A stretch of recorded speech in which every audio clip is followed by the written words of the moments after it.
दुनिया में मतलब अगर है तो तभी तक है जब तक तुम्हारी जेब में पैसा, और पैसा खत्म तो महाराज सारे रिश्ते नाते खत्म। तुम्हारे ऊपर अगर गरीबी आ जाए तो लोग तुम्हारे सगे संबंधी तुमसे पूछने नहीं आएंगे कि तुमने भोजन किया या नहीं किया, और तुम्हारे पास में अगर पैसा आ जाए तो फिर देखो महाराज लाइन लगी रही है, एक जाइए ये कही है? हाँ, तो दुनिया के रिश्ते नाते केवल और केवल मतलब के हैं। यहाँ कोई किसी का साथी, कोई किसी का सहारा नहीं है, और अगर सहारा है तो वो केवल और केवल परमात्मा का सहारा है। बोलिए गोविंद भगवान की। तो प्रहलाद जी जो है उन्होंने छोटी सी अवस्था में महाराज भगवान को प्राप्त किया। जब छोटी सी अवस्था में भगवान को प्राप्त किया तो प्रहलाद जी से जब भगवान ने कहा कि हे प्रहलाद तुम हमसे कोई वरदान मांग लो,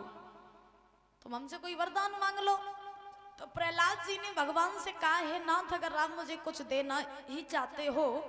तो मुझे ये वरदान दो कि मेरा बाप जो था हिरण्यकश्यप बहुत बड़ा पापी था,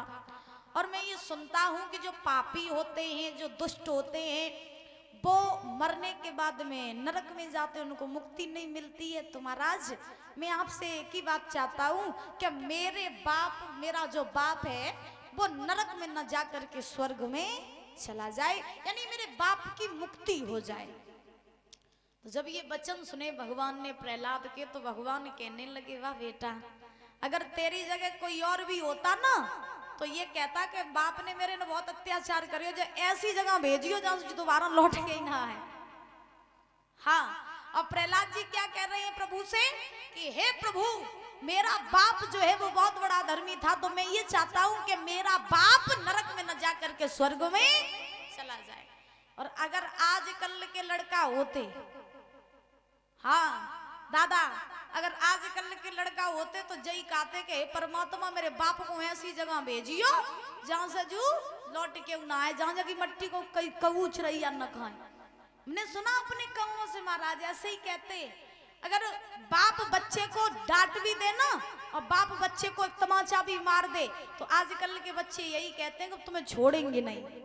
क्योंकि कलयुग इतना विचित्र है कि आज के जमाने में महाराज बच्चे माँ बाप से नहीं डर रहे बल्कि माँ बाप बच्चों से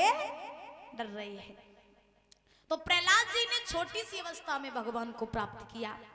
करने के बाद में इधर श्री हरिगंगा के किनारे महाराज सुखदेव जी बैठे हुए हैं, राजा परीक्षित को कथा श्रवण करा रहे हैं। और सुखदेव महाराज ने परीक्षित महाराज से कहा कि हे राजन परीक्षित,